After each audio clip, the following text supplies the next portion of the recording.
What if time didn't just pass, but it hunted you down? What if memory wasn't a gift, but a curse etched into every inch of a decaying empire? And what if beauty, real beauty, came with a gut punch that will leave you gasping for air and wanting so much more? Clair Obscur Expedition 33 just isn't a game. It's a confrontation, a playable mural torn from some forgotten museum of grief, of obsession and strategy, and it has no interest in holding your hand. In this video I'm diving into Clair Obscur as it hits like an opera performed with a bayonet, revealed the emotionally intelligent, narratively disciplined and mechanically bold game that grows its world around you and challenges your very gaming perceptions. Here's the real kicker. It does all this without ever over-explaining itself. So, let's go. Sandfall Interactive is a small studio out of Montpellier in France, and they pulled off something most AAA devs can only fake: sincerity. They promised a game of depth, tactical richness, and visual splendor, and they delivered something stranger and more original: a storybook filtered through ash and acrylic, where every design choice bleeds purpose.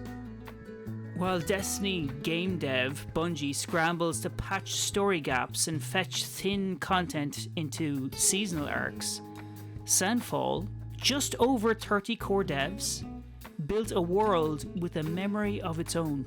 They channel influences like Final Fantasy X, Dark Souls, and Nier, but twist those into something singular. It's turn-based, yeah. But if you're thinking slow menus and dull grind, you can think again. This is turn-based combat reimagined as pure choreography. A performance where every move is a brush stroke and every dodge a dance step. You fail to react, you don't just take damage, you break the rhythm. I'm going to take a second out here, and if you like these kinds of lore games and narrative videos, please subscribe to my channel, as it helps me make more of these kinds of videos and life gets a little easier too. Now, let's get into the world of Lumiere. The world of Lumiere is post-apocalyptic, but not in an usual way. It's not rust and ruin, it's faded decadence, Art Nouveau in decay. Think of Paris as imagined by someone who's never really been there, but dreamed of it every night through nightmare and fevered reality. The starting district is a monument to forgotten culture, operatic buildings, masks of joy over sorrow, and an undercurrent of existential dread. The central mystery is haunting. Every year, a new number is painted into reality by the paintress, a godlike figure who erases every single living person whose age matches it. You are part of Expedition 33, a band of survivors determined to end this curse before your number is up. It's poetic, but grounded in real stakes. The narrative isn't just personal, it's collective. Everyone has skin in the game. NPCs. These are never puking exposition machines. They speak in hints, reactions, stories, and wounds. You piece together your understanding of the world through street musicians, fragmented diaries, and whispered regret. The world doesn't explain itself. It expects you to observe, interpret, and most of all, care. You will laugh to the dialogue, you will cry at the decisions you have to take towards especially the end of Act 3, and you will miss the characters when you put down the game. This is a game that leaves a mark on you. Minoko and Eske, a delightfully odd couple steal every scene they're in. Minoko, an almost feverish savant with a mind for violence as meditation, and Eske, an empathic wine holder with a deep secret built into him. They don't just provide comedic relief, they reflect the emotional fractures of the world itself. If you're looking for inspiration and callbacks, you can look at other games like Echoes of Amelie, The Little Prince, Bioshock Infinite, and the haunting surrealism maybe of a Disco Elysium.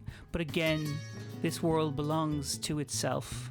Something fun I learned while reading about Sandfall Interactive is that their studio dog is called Minoko, and you can find a hidden room of dog Minokos in the mansion itself. Combat is turn-based, but reactive. You don't just watch the enemy's turn, you engage with it. You can dodge incoming attacks in real time, creating this kind of a push-pull tension between traditional RPG tactics and action reflexes.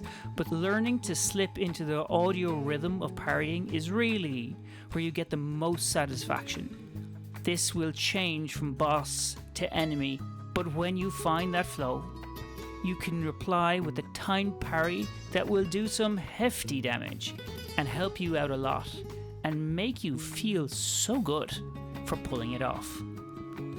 Each party member has a unique skill tree, passive effects, and active combos that reward synergy in planning. You're constantly adjusting.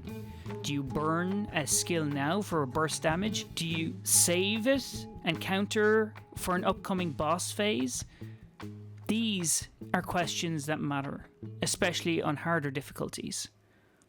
Who's on support for this trio, and will you still use your Verso machine gun build, ripping the main damage chunks? Decisions. There are no filler systems. Everything from gear upgrades to dialogue choices ties back to the central themes: memory, identity, inevitability, and more than anything else, grief. Even optional side quests often reveal hidden layers of the world that give extra context to key figures or histories. The side quests are just as rich as the main quest itself, and it will always be clear to you where you should be going next, but you can easily jump out and explore with SK in Act 2 whenever you want, or fly with SK in Act 3. That's not really a spoiler. For once, aura farming is not the goal. Everyone is broken, and you are not the chosen one. You are not a savior. You are someone desperately trying to outrun a number. Expedition 33 gives you a name, a voice, and a past, but doesn't define your morality. Your actions shape how the world sees you and how you interpret your own role within it. It's intimate. You build bonds with your party, not through cutscenes, but through presence, traveling, fighting, listening, talking to each other. You are part of the collective trauma, and the decisions you make, who to trust, what to sacrifice, which memories to hold on to, will stay with you long after you log out. There's a boss fight late in Act 1 that blends poetry with madness. The boss speaks in reverse French, summons floating paint shards, and focuses you to dodge rhythmically timed pulses mid-turn. It should be too much. Really, it should. But it works. But you know why it works? Because it's earned. The world already primed you for this kind of surreal logic. So when it arrives, it feels like prophecy, not just random chaos. There's another moment, no spoilers, involving a mechanical opera performance that breaks the fourth wall in a way that is both heartwarming and awe-inspiring. And that's not the only one. What lingers is the tone. Not just the melancholy, but the creative conviction. Sandfall dared to create a world where beauty is not just aesthetic, it's narrative. Where time isn't just a mechanic, but a villain. Where gameplay and story don't just coexist, they collide. You'll remember the characters Yes, the art direction absolutely, but mostly you remember how you felt when you realised the game wasn't trying to entertain you or make you spend money on something. It was trying to teach you something about endings, about coexisting with grief. All done so well with the beautifully worded characters, the voice, everything blends.